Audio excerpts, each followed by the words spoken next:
Fala galera, Capitão Fran aqui para mais um Nerd Fiction e hoje review da metade da segunda temporada de Star Wars Andor.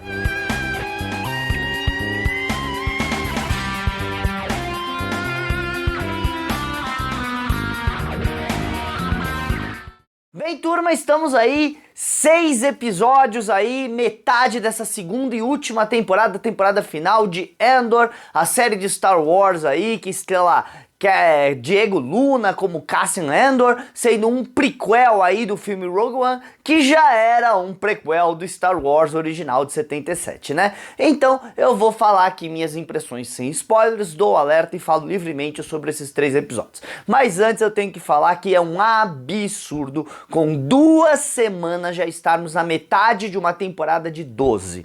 Pra mim isso só mostra a falta de confiança que a Disney Plus tem nessa série. E olha, eu sei que a série pode não estar fazendo os melhores números, e não está mesmo, tudo bem? Até aí, as últimas séries de Star Wars também não têm apresentado os bons números, e não só de Star Wars, como as últimas séries da Marvel também não têm apresentado bons números, tá?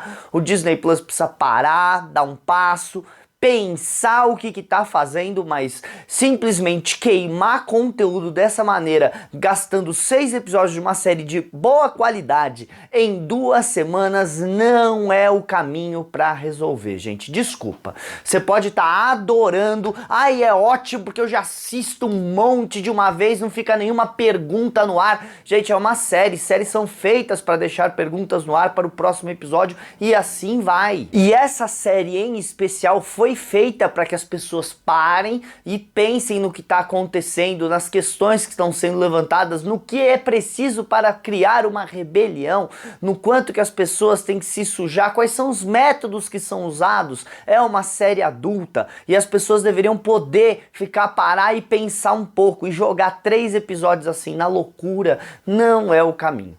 Mas, como eu falei, os episódios são muito bons. Eu gostei bastante do episódio. Alguns estão criticando por causa de um beijinho que teve aqui ou outro ali. Alguns estão criticando por causa de alguns discursos ou algumas ideias que parecem ser relacionadas a um outro pensador, certo? De alguma agenda política. Gente, nós não podemos parar e ficar pegados, certo, nisso. Ah, meu Deus, ele falou uma coisa muito parecida com aquele cara que falou do capitalismo, ou eles falaram uma coisa muito parecida com o cara que falou do socialismo. Ah, eles estão falando, gente, primeira coisa, eu não acho que a gente tem que ficar nessa polarização, ou você é de um lado ou você é do outro aí, do arquetipo. Eu acho que ambos os lados têm coisas interessantes pra gente pensar, e você colocar elas numa série pra gente pensar e discutir não é ruim, tá bom? O problema é enfiar agenda política na garganta da galera. Colocar ideias que podem ter política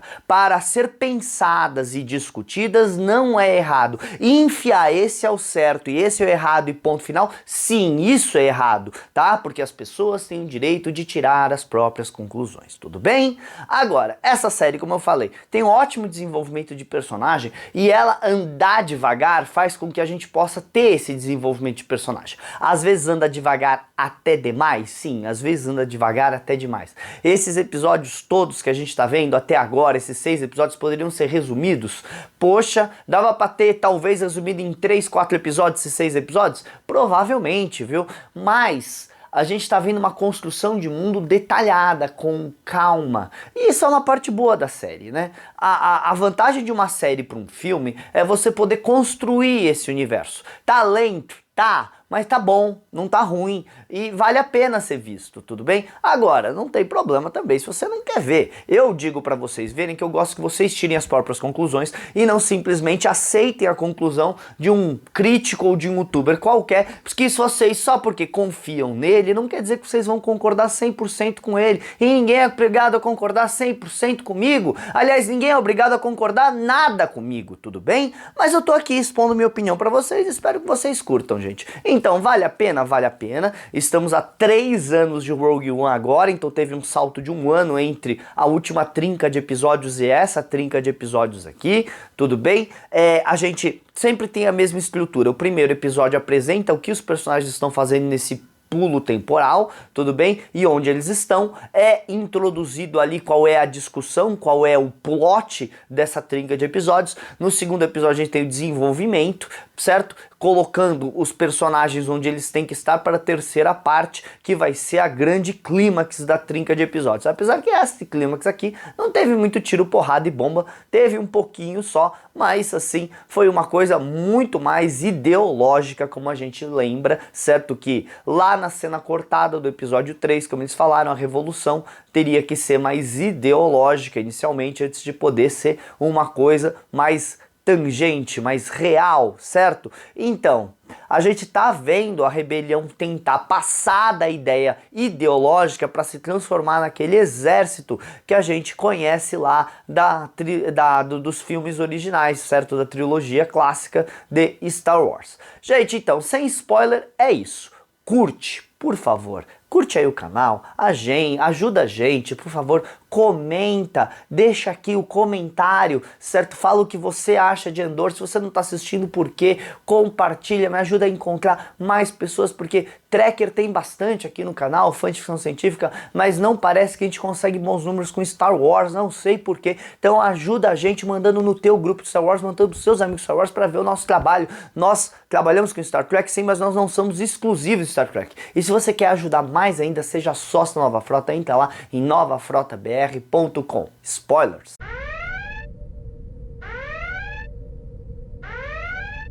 Muito bem, gente, então vamos lá. Turma, as histórias, de novo, a gente divide em pequenos núcleos, as histórias têm conexão, certo? A grande conexão é o que está acontecendo com o planeta lá, Gorman, né? Certo? Que foi apresentado pra gente lá na primeira trinca de episódios, lá no primeiro episódio, certo? O diretor Krennic, né, que é o grande vilão do filme Rogue One, que está nessa temporada, gente, não é spoiler, ele já estava nos trailers, já teve nos primeiros episódios, então não me enche o saco, tá? Eu sempre falei, tudo bem que a gente tá na área de spoiler, mas tem sempre gente... Gente, outro dia alguém criticou dos filmes originais de Star Trek, sendo que o primeiro filme original de Star Trek é de 79 e o último filme da era original de Star Trek é de 91. 91! Estamos em 2025. E outro dia eu recebi um comentário enchendo o saco de spoiler de uma coisa que tem mais de 30 anos. É difícil, gente. Então, por favor, se já passou em episódios passados, se tá em trailer, não é spoiler. Mas de qualquer maneira, então, ele sabe que tem coisas muito melhores em Gorman, que é um planeta de moda, estilista, por causa que eles têm uma aranha lá que faz uma seda especial, então tem o tecido deles, são os melhores, todo mundo vai lá atrás de tecidos, então eles têm feito aí no último ano uma campanha de desinformação para meio que dar uma acabada com eles, para acabar com a moral e para excluir Gorman do resto da galáxia, mas o plano real que eles tinham colocado é fazer com que uma insurgência, que uma rebelião surgisse lá, para eles poderem atacar o planeta e fazer o que eles bem entenderem. E a gente tá vendo que o Luther e o pessoal da rebelião tá caindo direitinho no que a Degra lá planejou com o Krennic. E ela tá usando o namorado dela lá, né, aquele panaca, que assim, ele não é tão panaca às vezes ele tá tentando se mostrar pra mãe de se alguém ele acredita no Império, mas em diversos pontos da trama ele parece um tanto quanto parado demais, tá? Tudo bem? Ele parece que precisa de alguém pra dar a mãozinha pra ele, tudo bem? Tá, então talvez não seja um panaca, ele só seja um pouquinho fraco, né? Ele é um beta. E de qualquer maneira, então ela tá usando ele, tá usando essa relação com ele pra conseguir descobrir quem são as pessoas e fazer com que a rebelião ataque ali, faça o que precisa. E é o que a gente viu no final, certo? Quando a rebelião lá, que tá se formando, quando o pessoal do Luthor chega pra fazer a rebelião, depois que o Cassian vai lá, eles fazem o ataque que eles querem fazer, que é exatamente o que eles queriam para poder descer a régua. Então eu imagino que a gente vai ver aí nos próximos episódios as consequências desses ataques. Talvez a gente não veja, mas vai ser mencionado com certeza o que aconteceu aconteceu nesse ataque da rebelião e o que o Império fez por causa disso. E enquanto isso, lá em Coruscant, certo? A gente vê que a Mon Mothma tá tentando, do jeito dela, como senadora, proteger o planeta Gorman, acabar com a desinformação no meio das celebrações e festas e coisas que ela tem que ir por ser uma senadora do Império. Tudo isso está sendo colocado, né?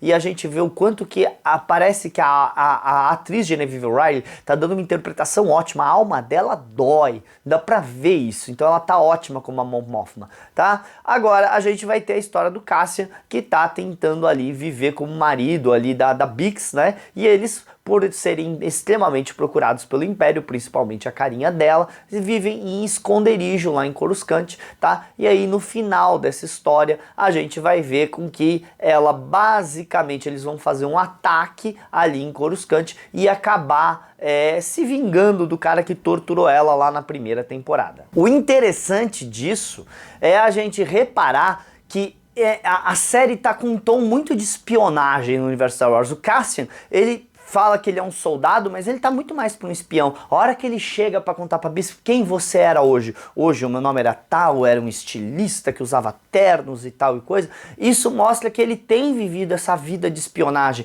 A gente viu no último episódio ele se infiltrando no Império, se passando por um piloto de teste imperial. Então ele tá vivendo isso pra rebelião. Só que também é legal ver que o Luthor, ele quer que o Cassian seja mais, ele quer que o Cassian lidere. E o Cassian não tá pronto para liderar.